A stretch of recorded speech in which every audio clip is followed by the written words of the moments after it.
बच्चों, आज के इस वीडियो में हम लोग बहुलक इसके बारे में हम लोग पढ़ेंगे और हम पता करेंगे कि इस बहुलक को हम सतत बारंबारता बंटन के लिए कैसे ज्ञात करते हैं, उसकी गणना कैसे करते हैं।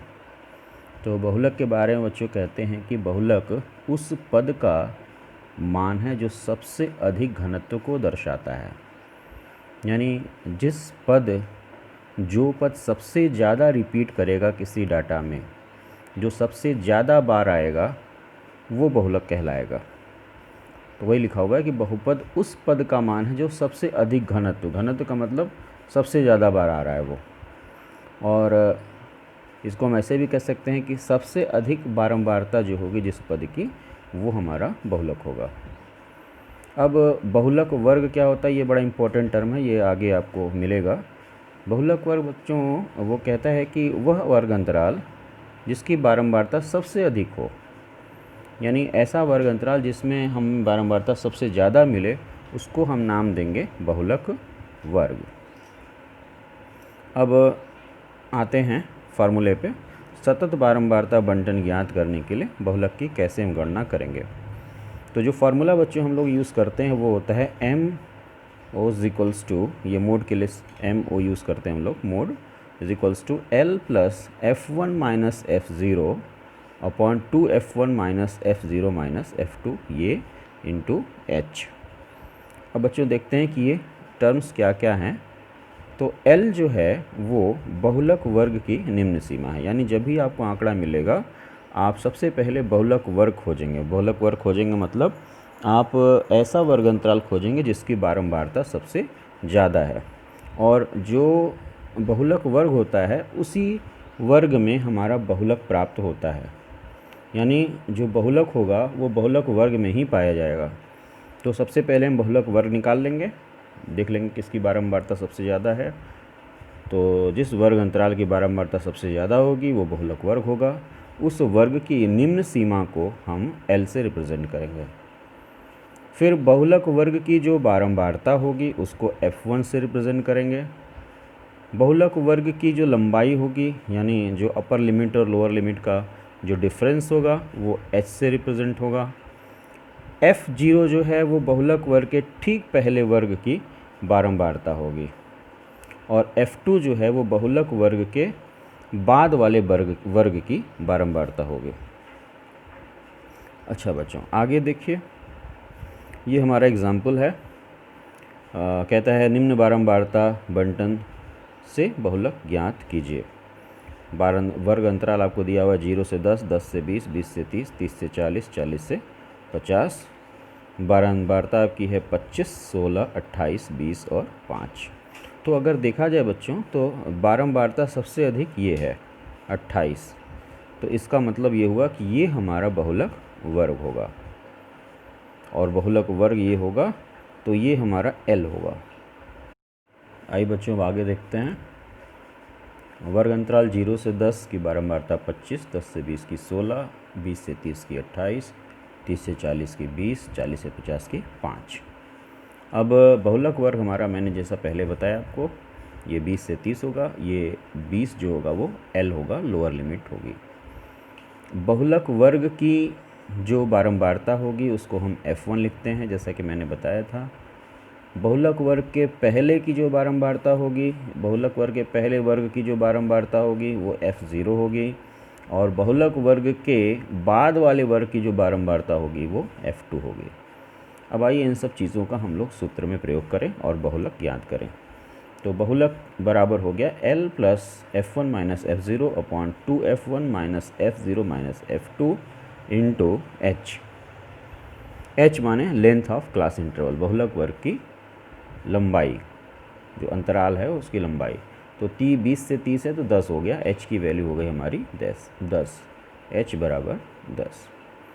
अब L की वैल्यू बच्चों हो गई 20, ये L है हमारा 20, प्लस F1 माने हो गया 28, माइनस F0 हो गया 16, अपॉन 2F1 मतलब 28 को जस्ट डबल कर देंगे 56, माइनस F0 F0 मतलब 16, ये माइनस F0 हो गया, माइनस F2 हो गया माइनस 20 इंटू h की वैल्यू 10। तो 20 प्लस 28 में से 16 माइनस करेंगे 12, और ये आपका टोटल हो जाएगा 36। 50 में से कैंसिल आउट करेंगे तो 20 आएगा। 10 से इसको कैंसिल आउट कर दिया तो 2 आया, 2 से फिर 12 को कैंसिल आउट किया तो 6 आया, तो 20 और प्लस 6 26। यानी कहने का मतलब इस आंकड़े की इस आंकड़े का जो बहुलक होगा वो 26 होगा। आइए बच्चों, इसके बाद एक और क्वेश्चन हम लोग उठाते हैं। कहता है कि निम्न श्रेणी का बहुलक 36 है और अज्ञात बारंबारता ज्ञात कीजिए। ये इंपॉर्टेंट क्वेश्चन है बच्चों। वर्ग अंतराल दिया हुआ है 0 से 10, 10 से 20, 20 से 30, 30 से 40, 40 से 50, 50 से 60 और 60 से 70, और बारंबारता है 8, 10, और ये बारंबारता नहीं पता है, इसको हमने x मान लिया, 16, 12, 6 और 7। तो सवाल उठा कि हम इस x का मान कैसे निकालेंगे। तो हम अपना पूरा ध्यान बच्चों फोकस करेंगे बहुलक पे कि बहुलक हमें कितना दिया है। तो बहुलक हमें दिया है बच्चों 36। तो 36 का मतलब हुआ कि बहुलक यहाँ पे पाया जाएगा। 30 और 40 का है तो 36 यहीं पे मिलेगा आपको। तो इसका मतलब ये हुआ कि ये हमारा बहुलक वर्ग है। बच्चों एक चीज़ और जान लो कि जैसे हमने कहा 0 से 10, ये बारंबारता 8 है। इसका मतलब क्या हुआ? इसका मतलब ये हुआ कि 0 से 10 के बीच में कुल 8 आंकड़े हैं, 10 से 20 के बीच में कुल 10 आंकड़े हैं, 20 से 30 के बीच में कुल x आंकड़े हैं, 30 से 40 के बीच में कुल 16 आंकड़े हैं। तो चूँकि बहुलक 36 है, इसका मतलब 36 यहाँ पे आएगा और उसकी बारंबारता सबसे ज़्यादा होगी। तो ये हमारा बहुलक वर्ग होगा, क्योंकि 36 हमारा बहुलक जो है यहाँ पे आ रहा है, तो ये बहुलक वर्ग हो गया। तो बहुलक वर्ग की निम्न सीमा L बराबर हो गया 30। तो बहुलक वर्ग हमारा 30 से 40, बहुलक वर्ग की निम्न सीमा ये L है हमारा, L बराबर 30। बहुलक वर्ग की बारंबारता को हम F1 दिखाते हैं, तो F1 हो गया 16। बहुलक वर्ग के पहले वर्ग की जो बारंबारता है उसको हम F0 दिखाते हैं, तो F0 हो गया x। बहुलक वर्ग के बाद वाले वर्ग की जो बारंबारता है उसको हम F2 दिखाते हैं, तो F2 हो गया 12। और बहुलक वर्ग की लंबाई हो गई 30 से 40 है, तो ये 10 हो गया। तो ये आपको पूरा आंकड़ा मिल गया जिसकी सहायता से जिसको हम फॉर्मूले में फ़िट करेंगे। अच्छा, आइए देखते हैं, इसको फॉर्मूले में फ़िट करते हैं। तो मोड बराबर होता है बच्चों L plus F1 minus F0 upon 2 F1 minus F0 minus F2 into H। L की वैल्यू बच्चों 30 है, जैसा कि यहाँ पे मैंने लिखा हुआ है। L की value 30, F1 16, F0 x, F2 12। तो L की वैल्यू हो गई 30, F1 16, F0 हो गया x और F2 हो गया 12, और h हमारा हो गया 10। ये हम यहाँ पे रखते हैं। तो 30 प्लस F1 हो गया 16 माइनस x, F0 हो गया x अपॉन 2 F1 मतलब 32 माइनस F0 माने x माइनस F2 माने 12 इंटू h। तो ये 36 हो गया। मोड हमको दिया हुआ 36 equals to 30 plus 16 minus x upon 32 minus 12 हो जाएगा 20 माइनस एक्स इंटू 10। इसको हम इधर ले गए तो 36 माइनस 30 हो गया 6 is equals to 16 minus x upon 20 minus x into 10।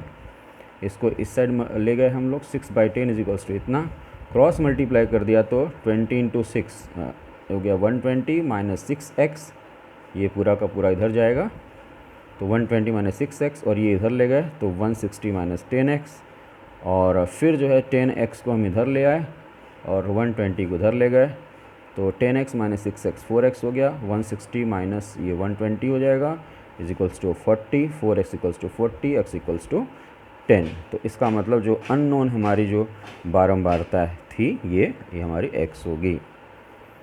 अच्छा बच्चों, इसके बाद एक और छोटी सी चीज़ आपको बताऊंगा। एक एम्पिरिकल फार्मूला होता है मीन, मीडियन और मोड के लिए। एम्पिरिकल फार्मूला का मतलब होता है ऐसा फार्मूला जिसका कोई मैथमेटिकल प्रूफ तो नहीं है, लेकिन उसको जो रिज़ल्ट्स आए हैं एक्सपेरिमेंट्स के द्वारा, जो रिज़ल्ट्स आए हैं उसके आधार पे उसको डेवलप किया गया है। यानी जो हम सवाल लगाते हैं तो उसमें मीन मीडियन मोड जो आता है उसको हम लेके एक रिलेशन स्थापित करते हैं, वो जो फार्मूला हम डेवलप करते हैं वहाँ पे वो कहलाएगा एम्पिरिकल फार्मूला। इस फार्मूले का कोई मैथमेटिकल प्रूफ नहीं होता है, गणितीय कोई इसका निगमन नहीं है। तो वो फार्मूला है क्या बच्चों की जो बहुलक होता है वो 3 times median minus 2 times mean के बराबर होता है। ये इसको आप याद कर लीजिएगा। और ये अक्सर क्वेश्चन पूछा जाता है कि आपको मीडियन दे देगा, बहुलक दे देगा और बोलेगा मीन निकालिए। कोई आंकड़ा नहीं देगा आपको सिर्फ मीडियन मिल जाएगा, बहुलक मिल जाएगा यानी मीडियन और मोड मिल जाएगा। आपसे पूछा जाएगा कि आप मीन निकालिए, तो वहाँ पे आप एम्पिरिकल फार्मूला से उसको निकाल सकते हैं। और ये लगभग बराबर वही वैल्यू देता है जो आप फार्मूले से कैलकुलेट करते हैं। फार्मूले से जो वैल्यू आती है और लगभग वही वैल्यू आपको इस एम्पिरिकल फार्मूले से मिल जाती है। तो इसको आप याद कर लीजिएगा, ये आपको भविष्य में काम में आएगा।